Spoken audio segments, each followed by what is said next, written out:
Greetings, folks. Iolair here. I'm very pleased to introduce a brand new guest to the channel. This is Frankenstein 2014, who plays on the North America server. He sent in this very good replay from himself in the relatively new premium tier-VIII German battleship, the Odin. This is a ranked battle from the latest season of Ranked. These matches were played in 7 versus 7 format with all tier-VIII ships. Carriers were permitted. Although for this match, which is being played on Greece in domination mode, I think all of them are domination. There are no carriers, 3 battleships, 3 cruisers, and 1 destroyer per team. And Frank is using a full secondary build. I believe this is the commander from his Gneisenau.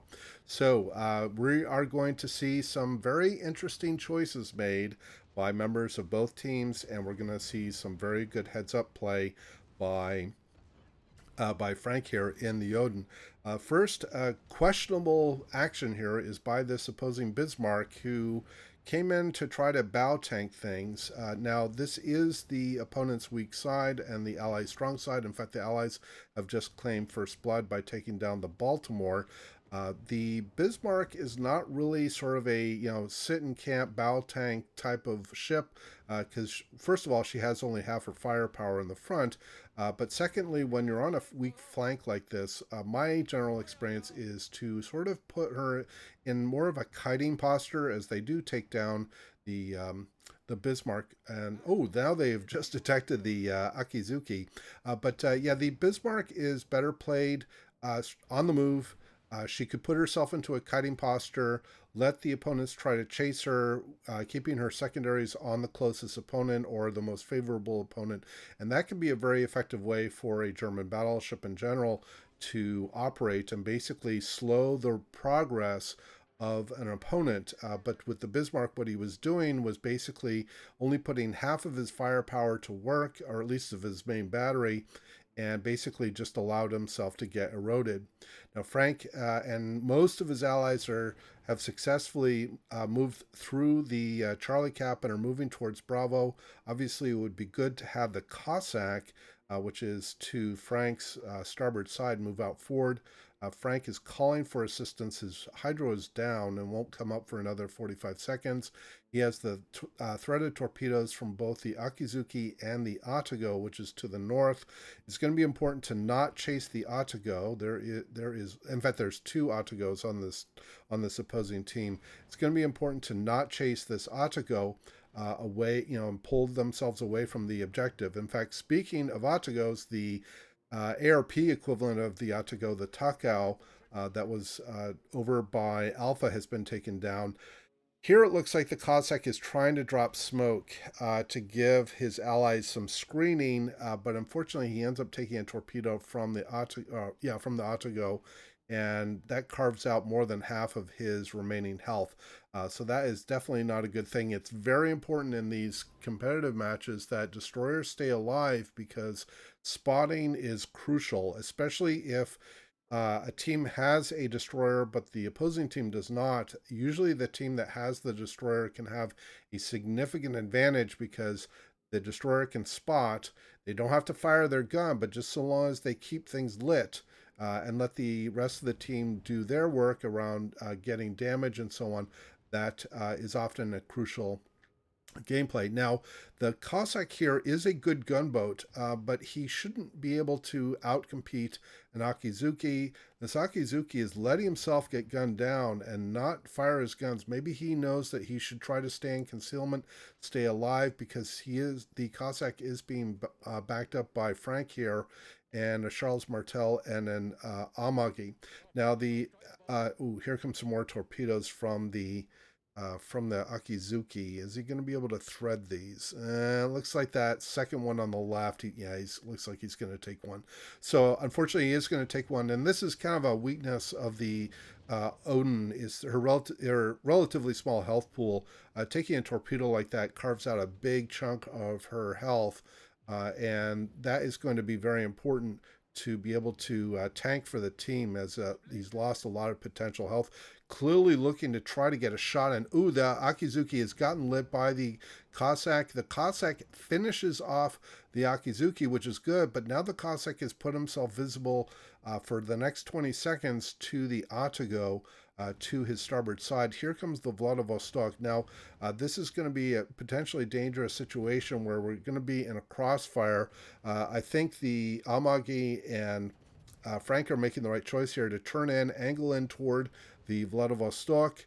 The Amagi just took a huge hit. He is very broadside to the Vladivostok. In fact, he may have. Well, I don't think the Massachusetts, which is the other battleship, had a shot on the Amagi. But now the Allies are down one ship, and Frank is the only battleship, and he's got two other battleships to compete with. The Vladivostok here is quite healthy.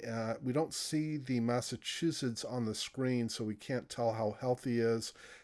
The Allied Charles, okay, there's the Otago. That's about the other Otago that's about half health. I think Frank makes a good choice here to stay focused on the Vladivostok that has chosen to separate himself. Frank should be able to win this engagement quite easily with the. Looks like the Vladivostok is not going to try to push forward here and try to get himself into some cover. He looks like he's backing up because, based on the angle here relative to the island, the Charles Martel on the Allies, he did try to go chasing that Otago, which is not the right thing to do. You want to stay focused on trying to stay on caps, stick together. I think that's part of the reason that the Bismarck had problems, is that he was left himself as basically the only opponent the Ally strong flank could fire upon. And this is where, and things in ranked, things tend to fall apart. Ooh, there's the other Otago. He is presenting a reasonably good, well, no, he's just turned in here. But yeah, you definitely don't want to separate yourself in situations like this in ranked, because it makes yourself very vulnerable. Yeah, and in fact, the Charles Martel continues to chase the Otago in the north. I'm not sure that's the best choice. I think Frank is waiting for the Otago to make a stronger turn here before he fires. He does fire. He gets a reasonable amount of damage, but here is the Vladivostok. The Vladivostok did end up taking a torpedo, it looks like, from the Cossack, and is flooding. We can clearly see that Frank wants to fire his, or send off his torpedoes here. Going to try to get in through the casemate. Gets a reasonable amount of damage. It doesn't look like he was able to get his gun depression down enough. It looks like he sent his torpedoes a little early, but the back gun is able to get a double citadel and take down the Vladivostok. Now, the Charles Martel put himself into a crossfire between the Otago to the north and the Massachusetts that is between Bravo and Charlie. The Cossack should, at this point, just remain concealed. He doesn't need to fire his guns. He should just keep things lit. He should try to backcap when he can. But his role as the destroyer, he really should be trying to stay alive here and give Frank the spotting that he needs and not open up and make himself visible. Doesn't look like he's firing his guns right now. He's smoking up, so he's clearly advertising his presence. This is going to invite torpedoes, but it's also going to deny visibility. And the only reason we can see this other Otago is because Frank is running his hydroacoustic search. And Otago here clearly is trying to get torpedoes away. There they are, but that was really a mistake. He should not have made a turn like this. Frank is going to easily avoid these torpedoes, and he's going to take the Alpha Cap for the Allies. Looks like Frank is going to be able to get a salvo out here on the Otago. The Otago is firing on the Cossack. The Cossack must be detected, which is, again, a mistake. The Cossack has very, very good concealment. Frank should be trying to fire here to get a reset on the cap. Well, the Cossack is getting the reset, but he's making himself visible, and this is, if he takes any big hits from these Japanese 203 millimeter HE, that could put a lot of hurt on. The Otago is making a broadside turn here, but he is also slowing. Not sure how effective. Yeah, that shot's pretty scattered. One overpen. He does get a reset, which is good, and he is just about to capture Alpha. So again, I understand the need for the Cossack to want to try to reset things, but he should stay concealed. And in fact, you can continue to see fire. In fact, it looks like armor piercing that he's firing on the Atago. See, the Cossack, in my opinion, really isn't making any good decisions here. So important lesson for folks. In fact, you can see the Atago, or the Cossack has just burned out from fires from the Atago. So that has now left Frank as the only ally. In fact, losing the Cossack meant increasing the point difference by 100 points. And it's very important that destroyers stay alive. So when you're playing ranked, if you're going to play destroyers, make sure you stay alive. Disengage. If there's no need for you to get detected, like that Cossack had no need to get detected, he can do the spotting, back cap when necessary, send torpedoes to try to deny area. But being lit is often a fatal mistake. Now, the other Atago and the Massachusetts should try to stick together, in my opinion, here. They should not be trying to split up. They have two caps. They should be heading for Alpha to try to back cap and improve their lead, because they have a 200-point advantage right now, and they can lock this up so long as they stick together and keep each other protected. But Frank is headed for the Charlie cap. He has now gotten detected here. Here's the other Atago, flat broadside, and there's no need for him to be doing this. And wow, okay, Frank gets a devastating strike, 3 citadels, finishes off the other cruiser. That buys him some time. That again got his team more than 100-point gain, or recovered more than 100 points in the differential. Now, I've sped up the replay here because there isn't too much activity that happens here for the next minute or so while Frank is capturing the Bravo cap, or I'm sorry, the Charlie cap. The Massachusetts doesn't look like he's moved into Alpha yet. Oh, yes, he has now just gotten in there. I'm going to slow the replay down here in a moment.